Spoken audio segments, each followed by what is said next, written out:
Hello YouTubers. Well, I'm very encouraged by your nice comments that you've given me regarding my last video where I told you a story, and so I'm encouraged to do another one. And I've searched through my files of all of the bits of writing I did during the writing class, and I have selected one for you. I have got lots of bits of writing in there, but I've never had the great desire to write a book. I wouldn't be disciplined enough, and I don't think I've got enough imagination to think up plots and all that sort of stuff. So what writing I have done has really been just in a response to the exercises that have been set. And this particular book, which is, well, I have put it in book form, and it is reasonably long, and it is a complete story with a beginning, a middle and an end, which many of them aren't. And it's the story, or my imagination of what might happen to these two girls in their life, with an imagining from the picture that I saw. The difficulty of the exercise, I think, is writing in the voice of a 13-year-old girl, and therefore it won't have clever similes or metaphors or anything, but hopefully tell her story in her own voice. And whilst the picture was taken in the early 1900s, as shown by their dress in the picture, I have set it in my own time of a child of perhaps that age, and so you will recognize in the story many of the descriptions of places that I have blogged to you before. So I hope you will enjoy, and it will probably have to take 2 or 3 readings, and I think I probably therefore will have committed YouTube's suicide, I imagine, because it's not what you might call a rip-roaring yarn, and I don't think many of my younger viewers will find it at all interesting, but I've never been one to avoid a challenge, and so I hope you will enjoy, and I will read it now. The story is called All the Way Through. The envelope had been in my pocket for 3 days, waiting for the right moment to ask her. Tonight, being Friday, would seem to be my best chance, because Dad would have his wages and would go out to the pub after tea, leaving me and Mum to bath Charlie, Jane and Tom. I would try to be especially helpful, but I must find the right moment. Friday night is always bath night for the youngest members of the family. I have to have showers at school after sports. Dad gets his showers at the pit, and Ralph, who is 10, says that since he swims in the river that he doesn't need one, and he always gets away with it. Anyway, his best friend lives on the council estate, where they have a bathroom with hot and cold water, and since he seems to spend more time there than at home, maybe he washes there. Boys don't seem to like washing very much anyway. Mum has to nearly tie him down when she wipes the flannel over his face and knees before he goes to school. We carried the tin bath from where it hangs on the wall outside the kitchen into the living room and put it in front of the fire. The living room is the only warm room in the house. Although we have a gas cooker in the kitchen, the coal-fired range in the living room provides heat for the room and also has an oven. The hobs on the top heat the kettle or the stew pot, and naturally it's the room where we do everything. I undress Jane, who is 6, although she likes to tell everyone that she's 6.5 and will soon be 7, and then Charlie, who is 5, but he hasn't learned to count yet. Mum told Tom, who was 8, to get himself ready for his bath, but by the time she had carried the buckets of hot water from the copper in the kitchen to fill the bath, he'd only taken his jumper and shoes off. Mum adjusted the temperature of the water in the bath and sprinkled in the soda, leaving me to deal with Jane and Charlie while she took Tom into the kitchen, where she made him stand in the shallow stone sink and give him what she called a top and tail. I heard him yell as Mum pulled the string vest up over his head as I lifted the other 2 into the bath. Normally Tom would have his bath after the 2 younger ones had finished theirs, but obviously this wasn't the right night when Mum was going to have any messing about. I had to give the school an answer by Monday. Charlie's no trouble at bath time. I only have to soap him, and he giggles and laughs when I soap his bum and his little willy. Then he just smacks the water and splashes himself and everyone else all over. Jane just sits and tries to make patterns with the bubbles that float on the water. It's when it comes to rinsing her hair that she screams and protests. I hope that tonight I could get her to cooperate and not have Mum rushing in to take charge. Mum came in with Tom, dressed only in his shirt and his face looking like she had attacked it with the pumice stone as I was dribbling the water over Jane's head.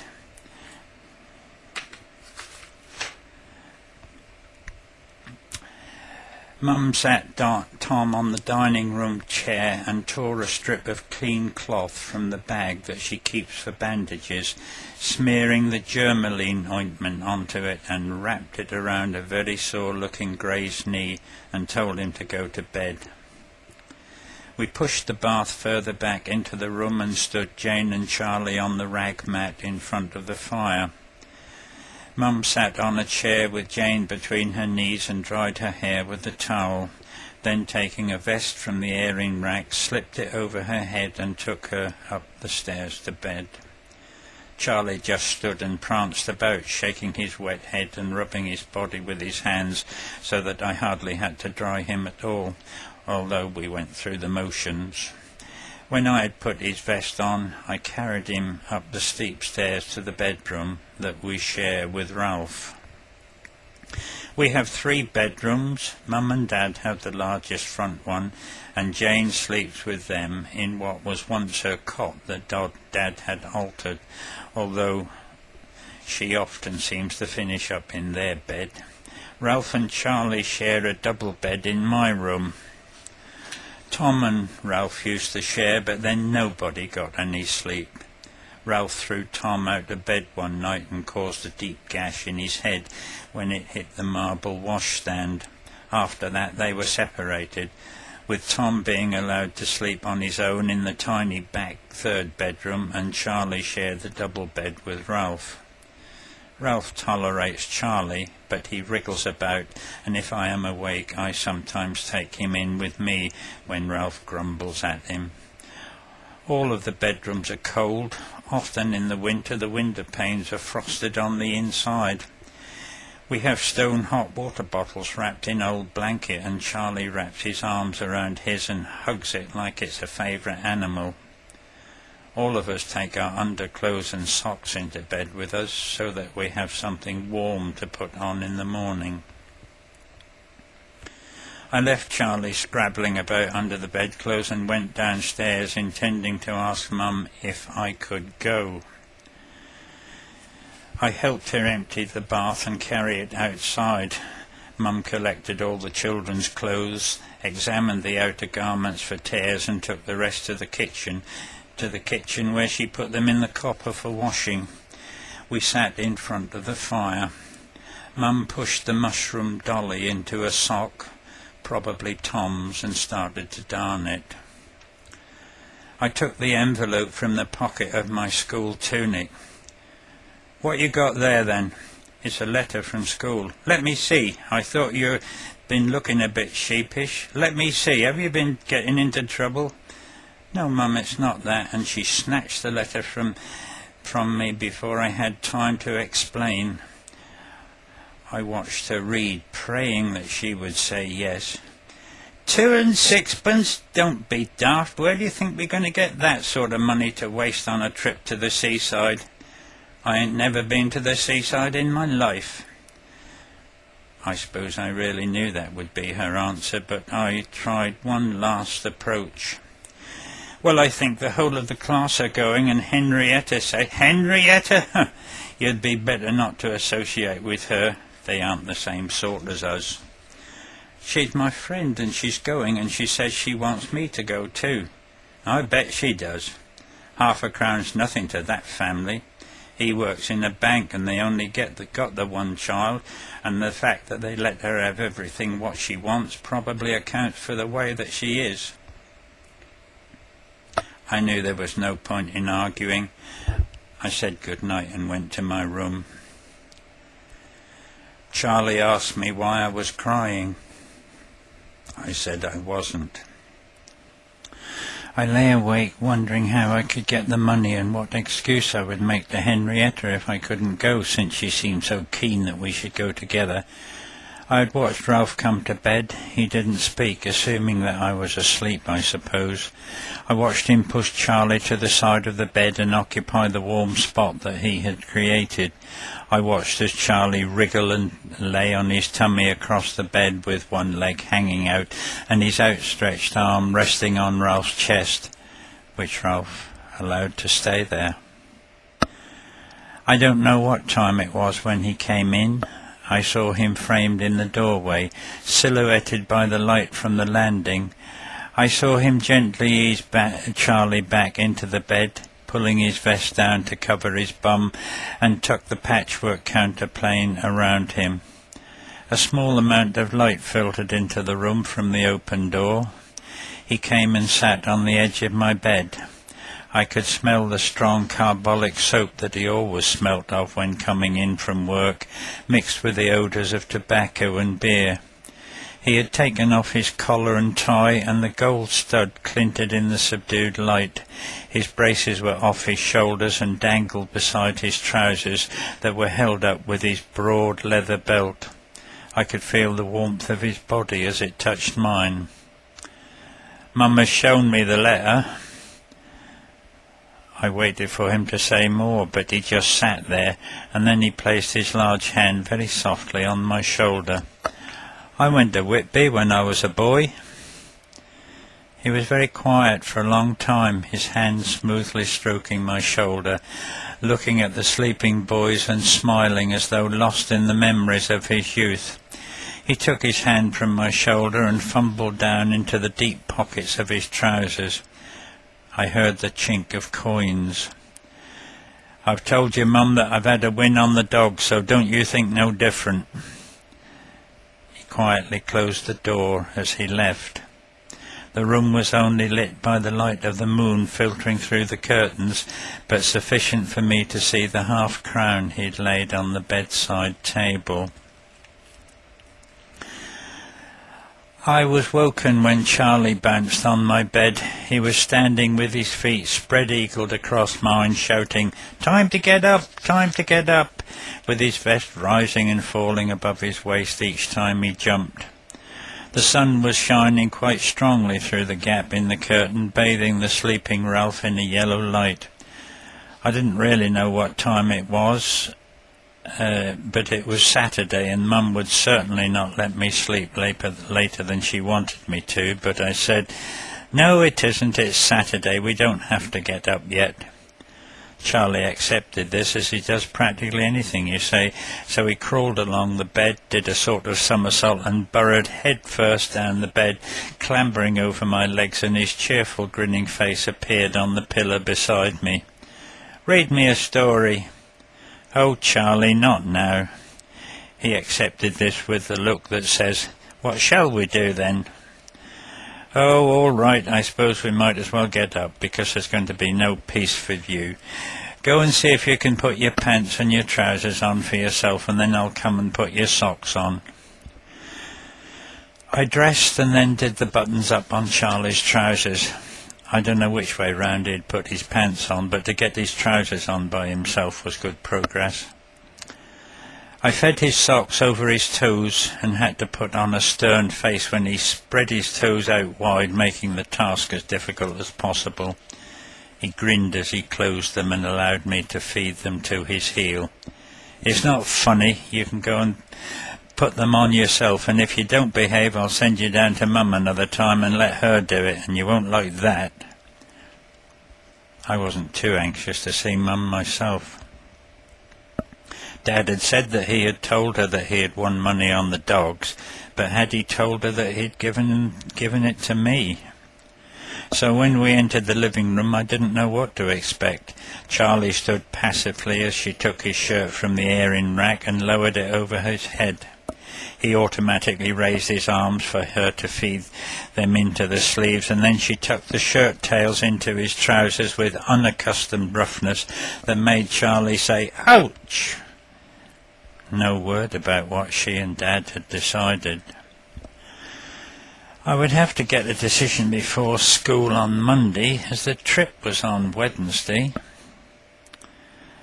I was pouring the milk onto Charlie's porridge to cool it when Dad came down the stairs, still tucking his shirt into his trousers. He was always a bit grumpy on Saturdays. He asked where Ralph was, and when told that he was still in bed, Dad went back up the stairs. Ralph came down looking half asleep and still trying to get a leg into his trousers. "It's not fair. I was going into town with Raymond today. Now Dad says I've got to go to the allotment with him." I didn't give him much sympathy. Served him right. He always seems to be with his friend Raymond and gets away with not helping around the house far too often. I too would like to go to town and look at the shops, but Mum declared that I was to help her with the washing today. I never seem to be able to get away with it, and so why should he? Anyway, today I didn't intend to try. Surely she would say something today. Mum filled the buckets from the tap over the sink, poured them into the copper and lit the gas. My job was to take all the clothes and scrub them on the washboard with the large block of Sunlight soap. "Make sure you do the inside of all the collars good, and you know where, on the boys' underpants." I thought that perhaps I would rather be with Dad on the allotment. Mum had finished peeling the potatoes and chopping up the cabbage for dinner by the time steam could be seen seeping round the wooden lid of the copper, and my hands were cold and raw. "Ain't you finished those yet, girl? Come on, out the way, let me do it. You go and see what Jane and Charlie are doing. See if you can get them to tear some paper up for the lavvy." I finished up doing most of it, but Jane got the idea of folding the sheets of paper into reasonably sized squares fairly quickly. Charlie just tore it up like confetti that I had to clear up and put on the fire. Dad and Ralph came home with a large bag of newly dug potatoes balanced on the crossbar of Ralph's bike as Mum was dolly pegging the boiled clothes in the copper. Dad dumped the potatoes down on the kitchen floor. "There you are, love, grown with my own hands and fit for a king." "Good. Well, go and get them from under my feet and into the shed then." "Where's Tom?" "He's out there in the shed chopping up some kindling wood, I hope." "Right, that's okay then, 'cause I got a couple of rabbits for him to cut and skin." "Where'd you get them then?" "Fred Walker gave them to me in exchange for a few cabbages. Said he and Walter took the dogs out last night. Do nice for tomorrow's dinner." "Hey, they will. I'll do some dumplings to go with them." Dad came in later with tomorrow's dinner and chopped them into quarters on the draining board. Tom was allowed to keep the skins that he knew he could sell to the rag and bone man when he next came down our street. Dad helped Mum lift the heavy wet sheets and clothes from the boiler and turned the handle of the heavy mangle for her. He let down the airing rack that is attached to the ceiling in the living room with 2 pulley wheels. Mum spread most of the clothes on it and Dad pulled it up for her. The water dripped from them onto the lino and Mum spread some newspaper to soak it up. The heat from the rain soon prevented any further drips as the clothes dried, and we had our dinner, all except Ralph, who had disappeared to his friend Raymond. After dinner, I told Mum I was going out. She didn't ask where. I went to see Henrietta, but she wasn't at home. Her mother said she'd gone to the pictures. I wanted to ask her what dress she thought I should wear for tomorrow, but everything seemed to be going wrong. Saturday nights are nice. The two younger children are put to bed about 7 and the rest of us play games and listen to the wireless. Mum and Dad sit in their armchairs. Mum usually does some mending and Dad reads the Daily Mirror. Dad roars with laughter at Tommy Handler in Idmar, but Mum says she can't see anything funny in it, and really neither can I. But it's nice to be all together around the fire with nobody bossing anyone around. Tom and me often play snakes and ladders or drafts, but occasionally Dad gets out the cards and we play Newmarket. He lets us bet by using matches as money. But tonight I said that I was tired and went to bed early. When I got into the bedroom, Charlie was pushing his wooden train around the floor, making the noises of the engine and the whistle. When I'd got into bed, he stopped his game and bounced onto me with his book in his hand. "Read me a story, Femma," the nearest he could get to Thelma. "No, I don't want to. Get into your bed and keep quiet." He slid off the bed and climbed into his own, peeping out from beneath the covers with a hurt expression. I turned to the wall with my back towards him to shut myself away with my own thoughts of what I was going to do. I could hear him scrabbling about with no intention of being quiet or going to sleep. "I want to do a wee." I ignored it. "I want to do a wee." "Well, get the pot out and do it then."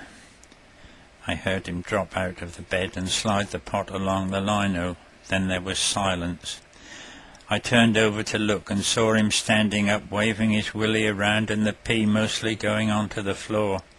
He'd been taught to kneel down to use the pot to avoid such a thing happening, and the look on his face left me in no doubt that he was pleased with himself for being naughty.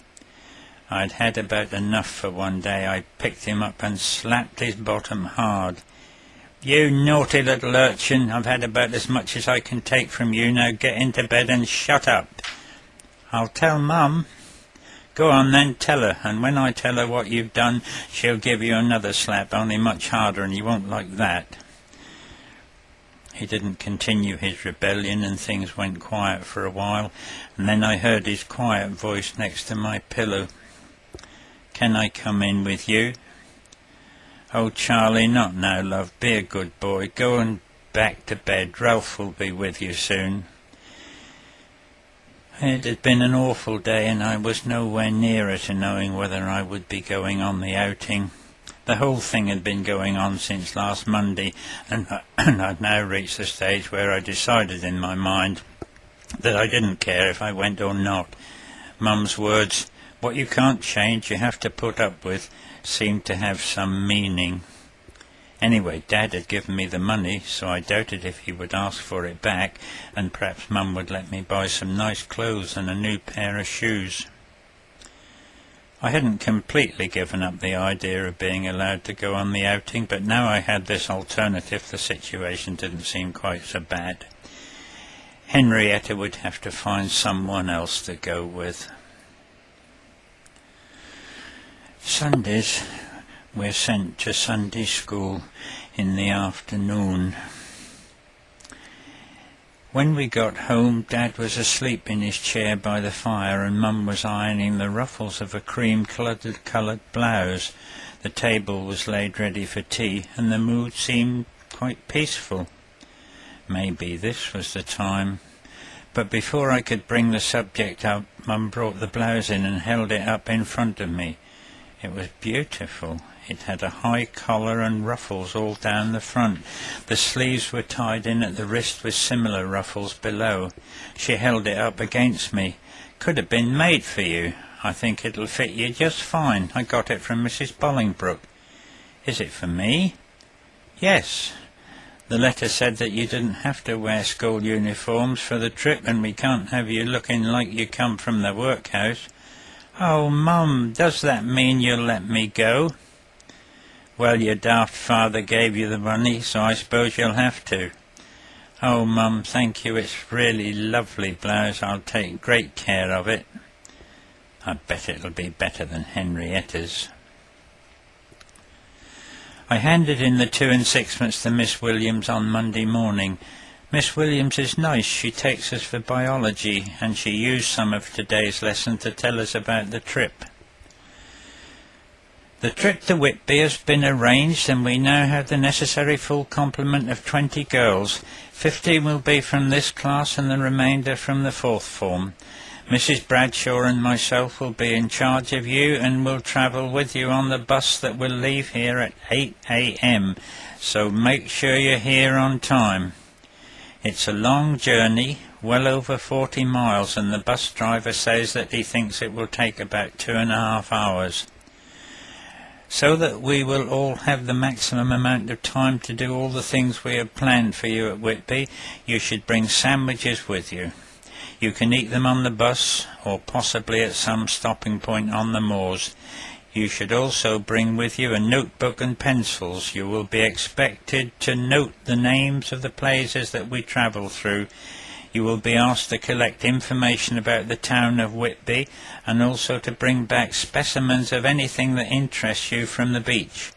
We will be using them in future lessons. It sounded exciting to me, but Henrietta groaned and whispered, "She's got a hope." Miss William glared at us and continued, "There is one other thing I must impress on you, and that is you will be representing this school, and I expect the very best of behaviour from you all. You've been allowed to wear clothes of your choice, but I expect them to be respectable and ladylike." Here she paused, and this time definitely focused on Henrietta. "Shorts will most certainly not be acceptable or tolerated." Fortunately, she didn't hear Henrietta's reply. On Tuesday night, when I got home from school, Mum had got the copper alight and was heating up some water. "You must have a bath tonight. You can wait till everyone else has gone to bed and have it in the kitchen. Mrs. Bolingbroke has lent me some shampoo, and I'll wash your hair." Mum had got all my clean clothes ready, and she suggested that I take her small canvas shopping bag to carry my things. After all the worry of the past week, all now seemed lovely, and I sat with Mum and Dad through the evening until the young ones and the boys had gone to bed. Dad told me about Whitby, and how as a boy he had gone there to the fun fair, and all the things that he had seen. Charlie had been told that I was going, and he couldn't understand why we all weren't going, and why in particular he couldn't go. Dad explained that he would have his chance when he was older, when he went to the big school. He didn't question it, but I suspected that he would keep himself from going to sleep until I came to bed and ask all the why questions. The shampoo smelt of lavender. Mum rinsed my hair with warm water, and I sat in front of the fire as she dried it with the towel. "I'll give it a good brushing in the morning, so make sure that you're up in plenty of time. It'll shine lovely, and you can wear your blue headband to keep it back." No chance of my being late. I doubted that I would sleep at all. I wonder what Henrietta will be wearing. It was barely light when I woke. I heard Dad going down the stairs, and a little later the sound of him wheeling his bicycle down the passageway to go to work, so I knew that it was about 6 o'clock. Ralph seemed to be somewhere in a dream and was muttering and moving around. I could see the leg of Charlie hanging out of the bed, the rest of him buried beneath the bedclothes. I slipped quietly out of bed and put on my nice clean clothes. I washed my face with cold water from the kitchen tap, and Mum brushed my hair. She checked the fastening of the buttons on my blouse and repeated the speech that she always gave any time we went out where we might be judged by others. "Have you got clean knickers? Have you got a clean hanky? And have you been to the lav?" I was able to assure her on all 3 points. It was time to leave. I picked up my bag containing my notebook and pencils and found that Mum had added a package. You must make sure that you have something to eat during the day. I put you some of your favourite beef dripping sandwiches and an apple. And then she took a 6-penny piece from her purse and gave it to me. Maybe you'll be able to get a drink of some sort and enough for an ice cream. Oh, Mum, thank you, thank you. It's going to be such a wonderful day. I'll have so much to tell you when I come home. Mum just said, you better get going then, or you'll be late. Maybe I wouldn't buy a drink. I guessed that there would be drinking water fountain somewhere, like we have at school, and then I could get the present that I had in mind.